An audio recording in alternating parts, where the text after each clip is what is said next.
There is no question that by design, Big Pharma and the pharmaceutical corporations responsible for drugging the United States public have destroyed the lives of children and adults as well in this country. And myself, actually, I was a victim of the drugging of America and the misdiagnosis.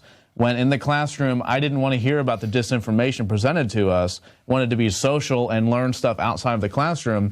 They told me I had ADD or ADHD, and I was put on pills that made me feel like a literal zombie. And this is now happening. 50% of everyone in this country, everyone listening right now, will be diagnosed with a mental illness in their lifetime, and 1 in 10 Americans overall will be put on some type of psychotropic or antidepressant drug in their lifetime. And we're here with Dr. Edward Group, who has been studying this. He has some amazing statistics I want to talk about. And Dr. Group, tell us about this total insanity, this attack on the mind of the country, the mind of the planet right now, that is desensitizing us, making us like zombies. I've experienced it firsthand. I don't know if you have. You literally are in a trance all day long, and you cannot bring yourself to be inspired or care about anything with passion.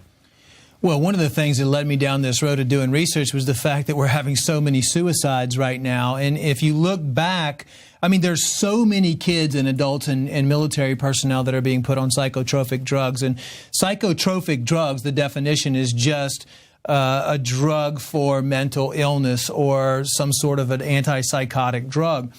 What I wanted to do was bring people facts and shocking facts, because the more I got into it, the more I realized that this whole thing was created as a scam. I mean, psychiatry in general, they were the ones years and years ago, the psychiatrists that were just there to look over the mentally ill individuals. Now, what Big Pharma did was they took that, and over a period of time, working with the Psychiatric Association, they developed what's called the Diagnostic and Statistical Manual of Mental Illness. Now, this lists all the potential mental illness diseases like seasonal affective disorder and depression and anxiety and all the things that there's no proof. There never has been any proof that any of these things existed. And to this day, there's no scientific proof. And as a matter of fact, when you go back and you look at how they came up with these disorders, they sat around in a room with other psychiatrists and came up with and invented these disorders so they could drug the population. Yet it's still called the Bible of psychiatry. It is. And it's worshipped by the psychiatrists and psychologists who look at this and try to diagnose people. They use the DSM, the book you just talked about, that says questioning authority in any capacity, questioning government is mental illness, feeling lonely, feeling sad, it's all mental illness. So every single person can be diagnosed as crazy, just like every single person in this country, if you pay with cash, if you look at someone funny, you can be considered a terrorist. So we're all mentally ill terrorists, basically, according to the government and the Bible of psychiatry. Exactly. It's because there's no blood test that needs to be run on anybody. There's no x-rays. There's no MRIs. There's nothing. All that needs to be done to prescribe somebody a drug is when you walk into the office and you say, I'm feeling depressed or something like that, and then you get a drug. So it's a perfect scenario for pharmaceutical companies to capitalize on. What's happened is the DSM went from DSM-1 all the way up to DSM-5. The current DSM has 374 mental disorders in there, 943 pages. What's disturbing, though, is they now have a DSM for 0 to 3, which means they're able to diagnose mental illness in children from 0 to 3. Age 0. Age 0 to 3. The reason why they were able to do this and gain success was because they were able to classify mental illness as a chemical imbalance in the brain. Although they could not prove that, there was a scientist that came up with that theory. So all mental illness is classified under the chemical imbalance theory.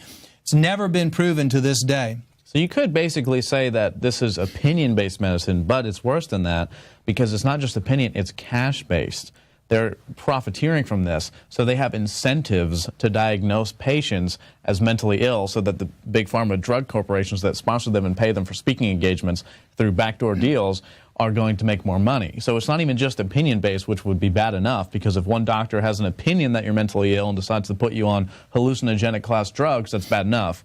But it's cash incentive-based medicine. It's total insanity. Exactly. They want every single person in the United States and in the world on some sort of psychotropic drug. It's a $330 billion industry. Psychiatrists, the reason why they want to do it is they want to keep you dumbed down. They want to be able to seize everything from you or take away all your power, because it's been proven in court cases that if someone is labeled with mental illness, they're not capable to vote. The voting powers have been taken away from them. Their money has been taken away from them. All of their rights have been stripped from them because they've been classified with mental illness. And they can almost classify all of us with mental illness. I think classify literally 100% of people. Yes, they can classify 100% of the people with mental illness. So here are just some of the statistics. Not one single person has ever been cured from psychotropic drugs. Psychiatry is designed to keep people sick, addicted, violent, suicidal, drugged, and dumbed down. There are 2,000 side effects associated with psychotropic drugs, and they usually make the condition you're being treated for worse, not better. 100 million people worldwide are on psychiatric drugs. 70% of the drugs are now prescribed by general practitioners and physicians. So you don't even need to go to a psychiatrist or a psychologist anymore. You see the ad on TV that says, ask your doctor about this. And then you go to your doctor and they prescribe you the medications. What's sad is there's screening in schools now. It's called the Teen Screen.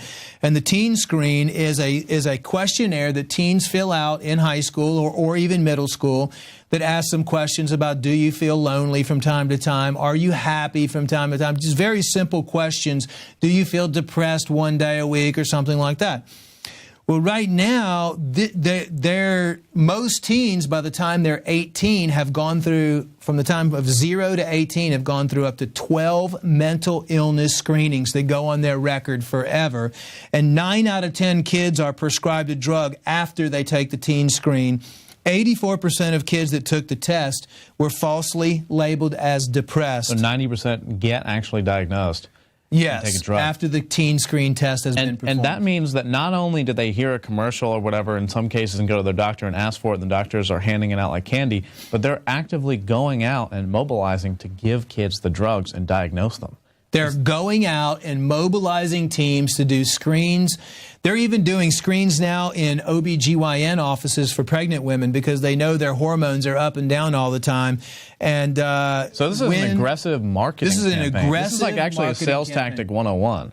To give someone a screening test, then they think they're diagnosing themselves, so they're more likely to actually purchase the product, in this case, a drug. This is a covert sales technique. Covert marketing and sales technique that's been going on and is getting worse and getting worse to create mental illness and to classify every single person as being mentally ill and never addressing the root cause. If they can do that, then they can pioneer all these new drugs. And they can control you, and they can always label you as having a mental illness. If anything goes on, they can threaten you with, you were diagnosed or you showed signs of mental illness, you've been screened for mental illness and you were positive.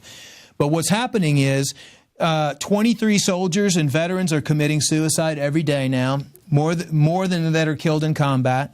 716 people out of every 100,000 commit suicide that are on psychotic medications. Psychiatric drugs now are killing an estimated 3,000 people every single month. So there's population control efforts there as well.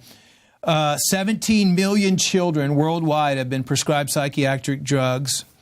Out of the 17 million, more than 10 million children are in the United States. So statistically, of that, thousands of them will kill themselves. Thousands of them will kill themselves. What's sad is that you're seeing kids that were completely fine. They went to the doctor. They had a screening done. The counselors told the parents they needed to be on antidepressants or psychotic medications, mind-altering medications. And they were on there, and some of them within 7 days have committed suicide, and the parents found them hanging in the closet. The real crime is that in the 1980s, Eli Lilly knew that Prozac was worsening suicidal thoughts and causing more depression and everything, and they hid it. And it wasn't until, I think, 2005 through a BBC article that this Harvard, I think it was a psychologist or a psychiatrist, he came out and said the human population was being treated like guinea pigs, and that they had hid it all these years. And Eli Lilly was forced to admit that. They had hid it. So they know what's going on. That is the true crime here, is that they're giving people with suicidal thoughts and deep depression these drugs that worsen it. And the side effects even admit that. And all the shooters are on them. All of the totally insane people are put on these to make them even more insane for money. And statistically, you're going to have people that are killing themselves, and it's growing, and it's thousands of people now. That's just insane, but go ahead. And here's the thing, it's so hard to get somebody off antipsychotic or psychotic drugs because you have to slowly wean them off for at least a year. And then you have to replace and address the root cause. So you can do it naturally with herbs and everything. You can do it naturally, but again, the root cause of this is not being addressed. The root cause of, if you want to say there really is such thing as mental illness, is the fact that they're putting fluoride in the water. They're poisoning the air we breathe. They're poisoning the food that we eat. They're poisoning the water that we drink. Everything that we're exposed to in our environment is poison. Most of that is excitotoxins. Most of those are brain-damaging, neurological damaging compounds that create you, cause you to be depressed, cause you to have mood swings, cause you to have hyperactivity, artificial dyes, etc., MSG, genetically modified foods, pesticides, herbicides, metals, aluminum. All that gets in the brain, causes a chemical imbalance. Then they give you these psychotropic drugs to try to balance it out, which just makes the problem even worse. And then they also found some of the key studies in rats and others that the gut is also linked to this in a really, really essential way, to the point where if you're taking a lot of antibiotics and you're not replenishing the body with good gut flora, the beneficial probiotic bacteria that you can take through supplementation or fermented foods and everything like that, then there's a link to your brain where mental illness begins to grow, and they had schizophrenic links to that and everything. So where if the gut is imbalanced, then the brain is imbalanced as well. So you're being attacked on a gut level with the GMOs and everything, just dispersing horrible chemicals that are killing the gut flora. You're taking antibiotics for all the diseases that you have from a weakened immune system and not replenishing them with probiotics. Then you have the excitotoxins and everything. It's total assault on the body. So what is the answer to all of this? Well, the answer is that people need to take a look back and they need to understand what the real cause is, and then they need to address the cause. They need to switch to organic foods. They need to drink pure water. They need to get rid of all their artificial sweeteners if they're in the diet colas. They need to completely change their lifestyle and not take in any of those excitotoxins and reduce the amount of toxins that they're bringing into their system on a daily basis. And they can do that through cleansing. I mean, there's a lot of good body cleansing programs that are out there right now that will focus on intestinal cleansing, repairing the gut, liver and gallbladder cleansing, parasite cleansing, chemical and heavy metal cleansing. People need to let their body's own self-healing mechanism reactivate. And in order to reactivate your body's self-healing mechanism, you got to get rid of and stay away from all the things that are going to cause the so-called mental illness. Today, children 5 years old and younger are the fastest growing segment of the non-adult population prescribed antidepressants. U.S. children as young as 4 have attempted suicide while influenced by such drugs. Between 1995 and 1999, and that was a long time ago, antidepressant use increased 580% in the under 6 population and 151% in the 7 to 12 age group. So what 0 to 6-year-old do you know that needs an antidepressant? I mean, seriously, how are you going to diagnose a 6-year-old with depression? And not only that, but look at all the things that the antidepressants cause. They cause kidney failure, which leads to people being on dialysis forever. Serious weight gain. People get on antidepressants and they gain 30 to 40 pounds usually within the first 3 months. Obesity, okay? Look at that epidemic. Diabetes. So not only are these damaging, but they're also causing more and more other problems that people need to be medicated with. And the thing is, there's no test, documentation, no blood test or anything, x-rays, that can actually prove that anyone has a mental imbalance. So the best thing I can tell everybody to do is, do your research. Look at the dangers of psychotropic drugs out there. If you have children, make sure you watch them and make sure you pay attention to them, because they probably are being influenced by their friends that are on Ritalin and Adderall and these stimulants in school. Know that causes, especially these stimulants, can cause the brain to shrink and can cause permanent brain damage. Don't just trust what your doctor is saying about your kid, or the counselor is saying that your kid needs antidepressants or psychotropic drugs. Look at the natural options that are available out there. Do not get yourself or your children or anybody in your family, if they are on any of these psychotropic drugs, Paxil, Concerta, Prozac, Xanax, any mind-altering drug that's out there, take a strong look at that and see if you can find somebody that can wean you off of that naturally. It's complete chemical warfare. Dr. Group, thanks a lot. Thanks for having me on.